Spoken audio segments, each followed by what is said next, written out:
I realize that some of this is going to be review. Now, two classes, the afternoon classes are ahead of my morning class. That's okay. Just open up your notes and follow along.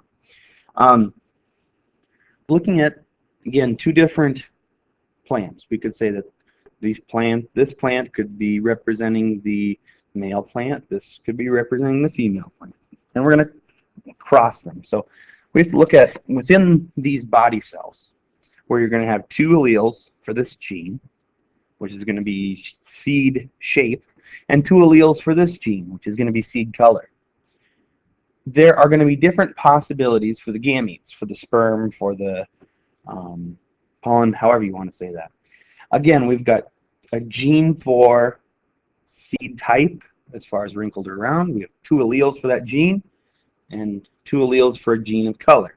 And over here, there's going to be different possibilities for the eggs. What we need to do with our Punnett square is take those possibilities and cross them, see what we could get. This is going to give us the probability of what we're going to get for each plant type. So the ones on the left here are representing the possibilities for the sperm or pollen. The ones on the top are representing the probability for the eggs. I know this will take a little bit of time to write all this, but it won't be too bad. I'm going to do a few examples and then show you what would come up. So possibly this sperm could meet with this egg, so that you would get a big R from this sperm, a little r from that egg. You'd get a big Y from this sperm and a little y from that egg. Another possibility could be this sperm and this egg. So from this sperm you get a big R. From this egg you get a little r. From this sperm you get a big Y. From this egg you get a little y.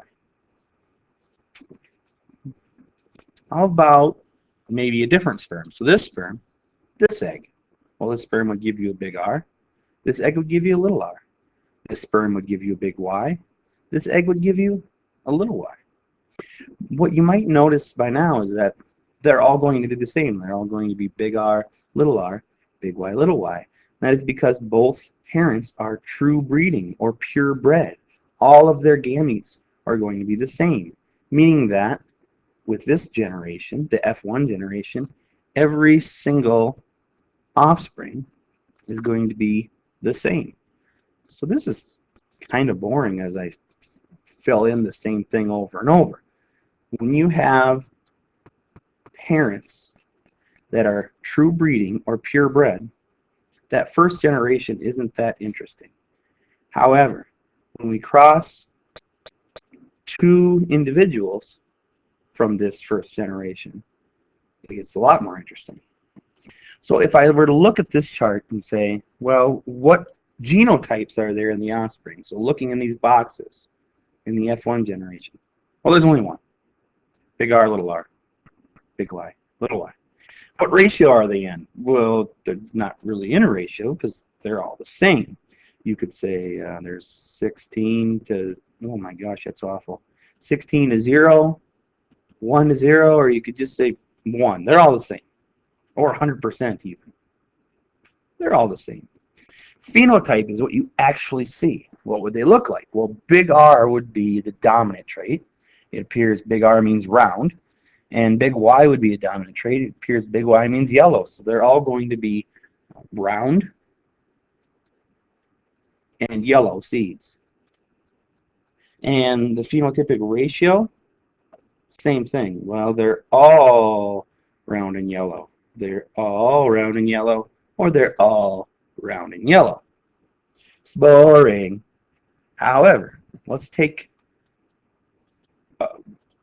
big R, big Y, little y, cross it with the big R, little y, little y in the next generation. So we're taking an F1 from above here with another F1. And we're going to get a second generation called an F2. Each one of those plants has body cells that have these alleles. But only one, from this gene, only one allele is going to make it to the gamete. From this gene, only one allele is going to make it to the gamete. So you have to look at the possibilities. It could be this big R could be with this big Y, and you get a gamete like that. Could be a, we could say a sperm cell, already a pollen grain. Or this big R could be with this little y, and you get a pollen grain like that. Or you could have this R and this Y together, you get a pollen grain like that. Or this R and this Y together, you get a pollen grain like that. Same thing with the eggs. You could have the two dominant alleles come together. You could have a dominant allele and a recessive allele together. Or the recessive allele for this gene and this dominant allele, or both recessive alleles. Those are all possibilities for the gametes.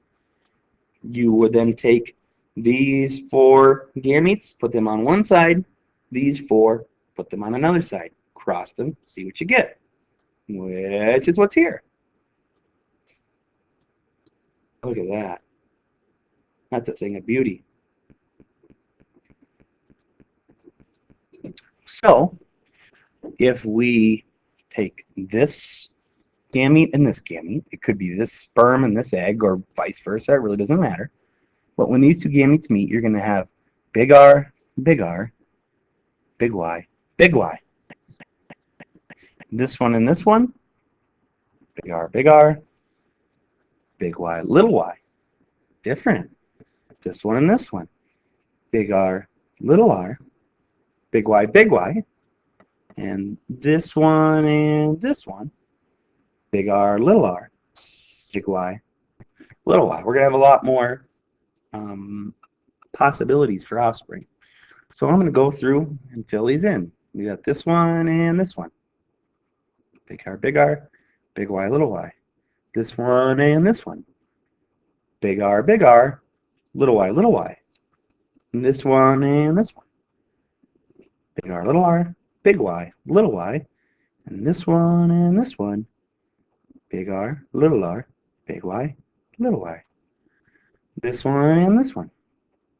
Big R, big Y. This one and this one. Big R, big Y, little y. This one and this one. Little r, big Y. This one and this one. Little r, big Y, little y. This one and this one. Big R, big Y, little y. This one and this one. Big R, little y. Ooh, that's ugly. This one and this one. Little r, big Y, little y. And the last two. Little r, little y, little y. So genotypes. Well, there's a whole bunch. You could have all dominants. I see some of those. You can have it where the first two are homozygous dominant with a heterozygous one. We could have first two being dominant with, ooh, it's got to be somewhere. There we go. Recessives there. There is ones that are heterozygous and then dominant, heterozygous and heterozygous and recessive, as well as ones that are recessive for roundness, so they'd be wrinkled, and with dominant, with heterozygous, and then there's even some that are all recessive. So wow, we got a whole lot. We got 9 different genotypes, which genotypes are the letters. If I asked you genotypic ratio, you would have to look at how often do they occur. How often do we have a big R with some big Y's? Well, I just see the one of those. 2, how many like this? I think there's 2. How many like this? It looks like there's 1. How many like this? I think I see 2. How many that are heterozygous for both? 1, 2, 3, 4. Like bingo. How many that are like this? Is it just the one?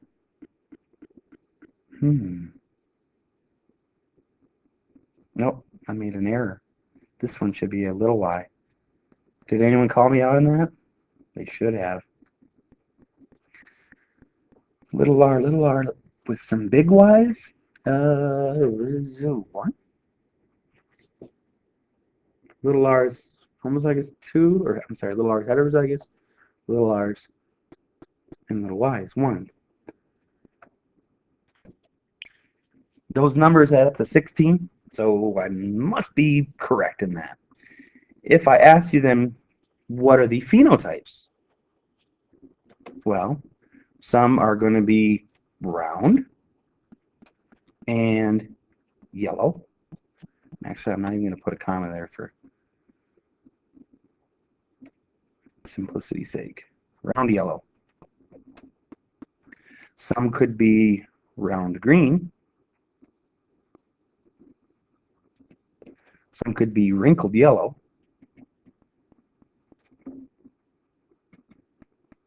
And some could be wrinkled green.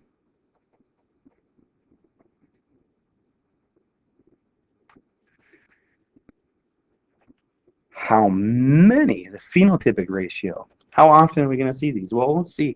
Ones that are round and yellow. This one. 1, 2, 3, 4, 5, 6, 7, 8, 9. 9 of them. 9 are round and yellow. Round and green. 1, 2, 3. 3. Wrinkled and yellow.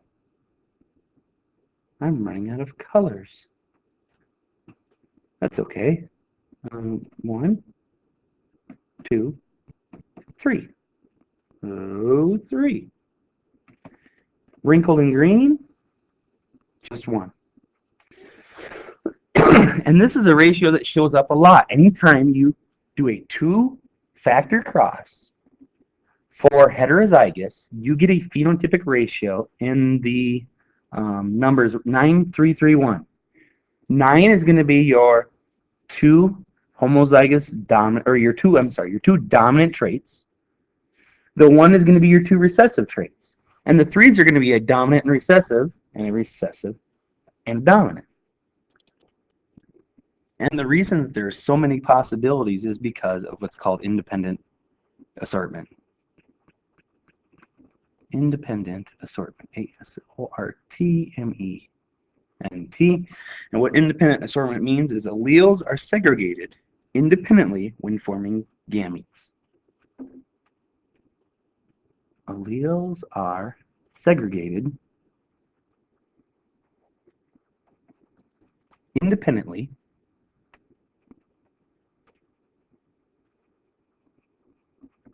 when forming gametes.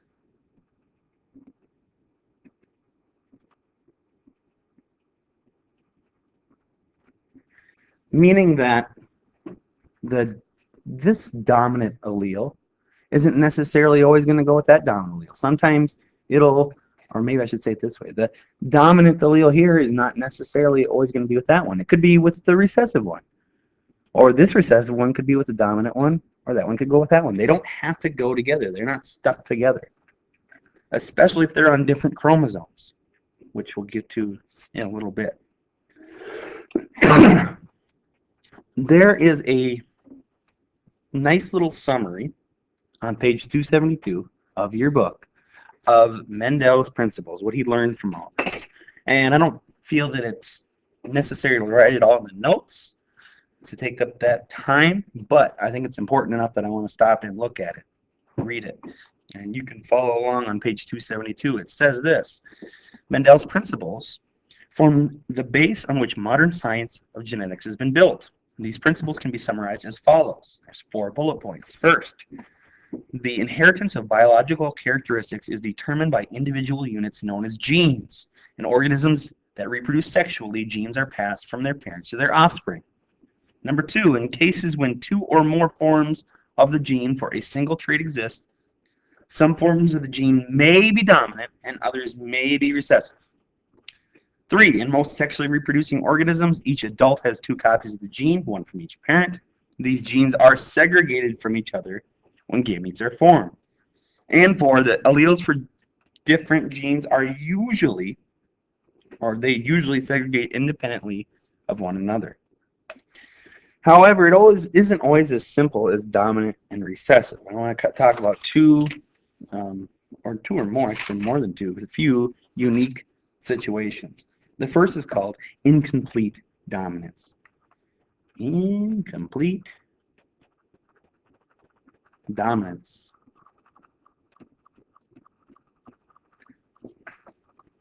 Incomplete dominance is when the heterozygous condition is somewhere in between. That's my simplest definition.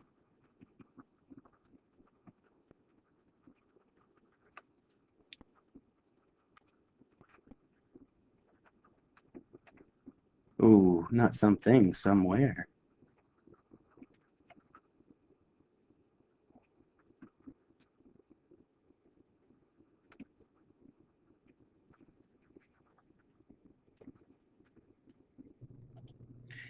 The example of incomplete dominance I'm going to use is sometimes seen in types of flowers. And the book uses all big letters.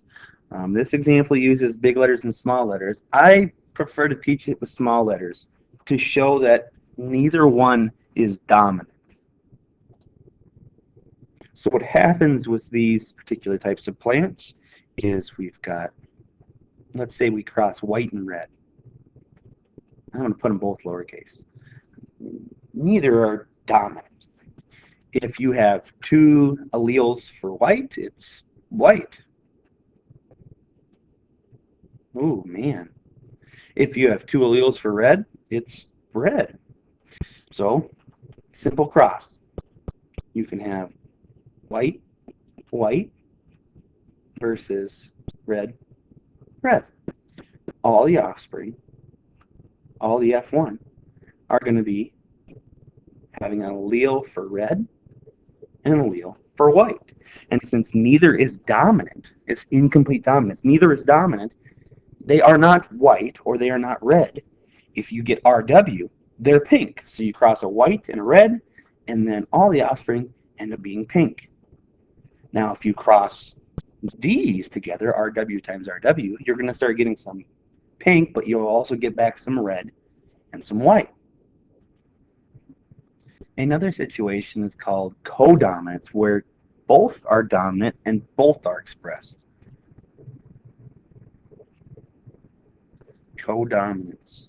Both alleles expressed.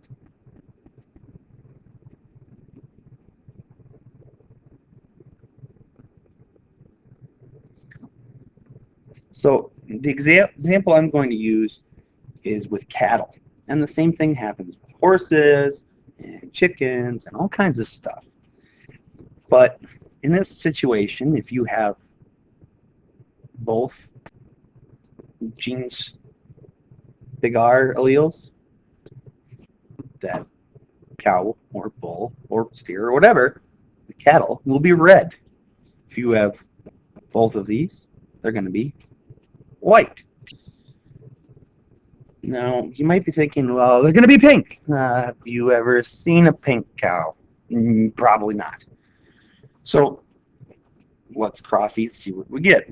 We take our reds, our whites. Those are the possibilities for the gametes for each type of cattle. And you get the same thing, except the letters are capital instead of lowercase. So what's that mean?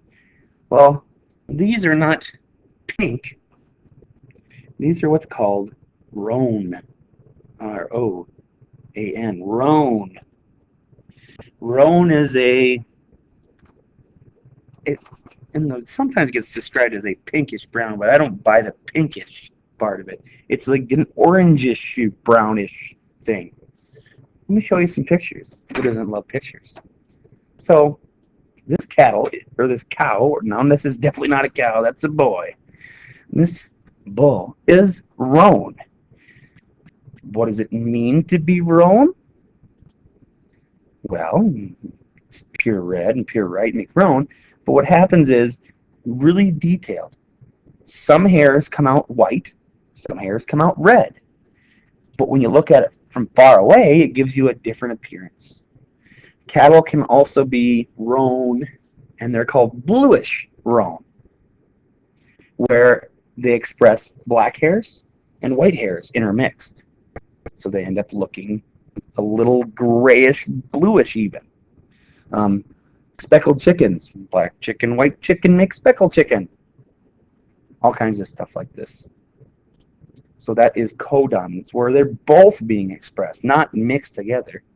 They're both trying to be dominant. An even more complicated but interesting one is multiple alleles.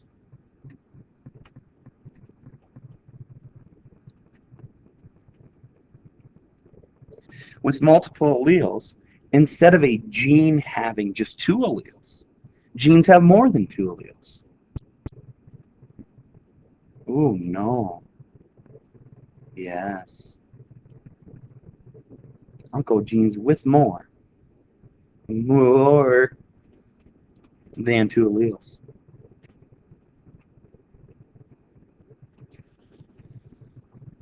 So, a nice example is in your book on page 273.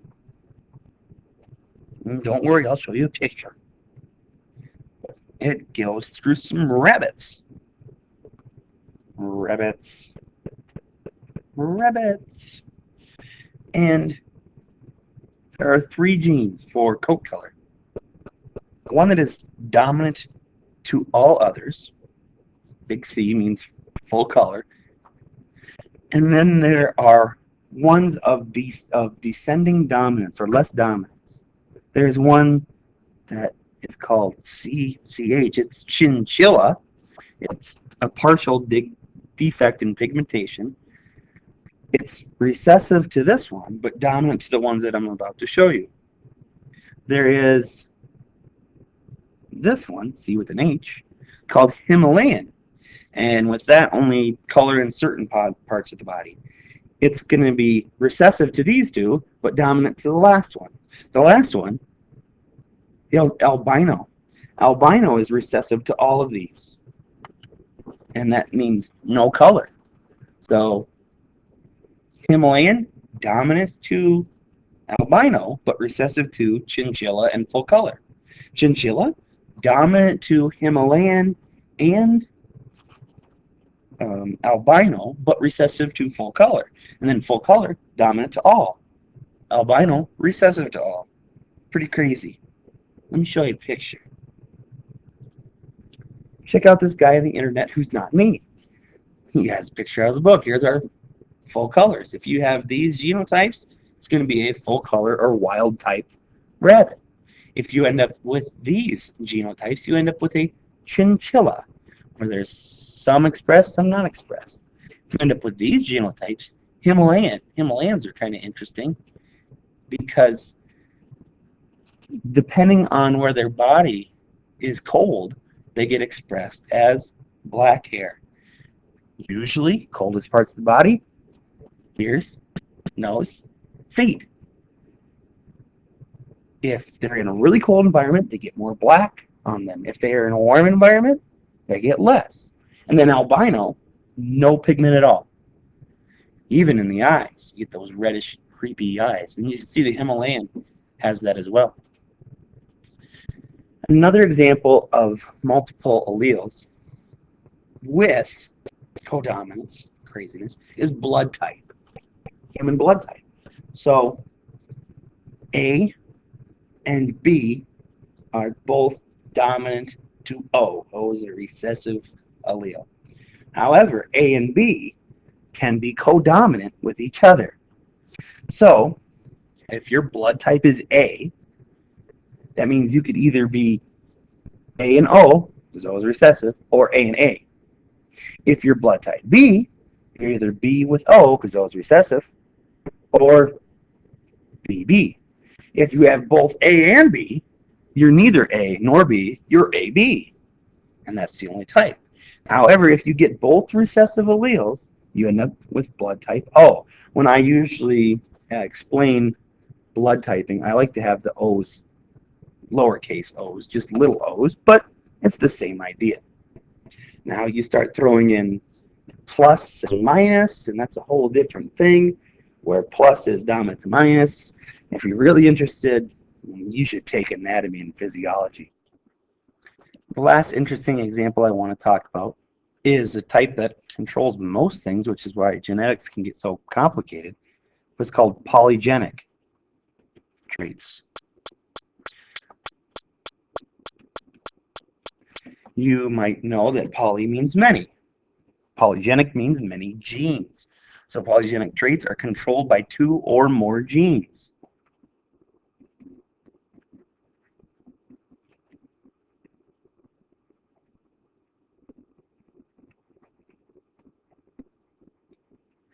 And some great examples are height and skin color. Think about this. There's not just one height or 2 heights or even 3 heights. There's a whole variety of heights. And there's not one color of skin or 2 colors of skin or 3 colors of skin. There's a whole variety of colors of skin. That's because it's not as simple as a 1 or even a 2 gene cross. It's many, many genes acting together to give a final result. If I could show you an example. There are at least 3, maybe or probably even more, but if we just look at an example of 3 genes that control skin color. Let's say dominant skin color is darker, and darker skin color is dominant to recessive skin color. But if there's more than one gene, it means you can have a lot of variation. I mean, if you look at if it was a 3 gene cross, how much variation there would be in skin tone, skin color. And it's probably more like 4 or even 5 genes. So we have a ton of variation within skin color. Another example is height. Well, there's just a whole bunch of different types of height. Because there's so many genes that control height, you're going to have a huge variety, a big wide variety of height. And another really good example, besides Katy Perry's blue hair, which is not actually real, is eye color. Eye color is polygenic, more than one gene. At least 2, if not more, genes. Shazam! There's your assignment on page 274, 1 through 5. Have those done for tomorrow.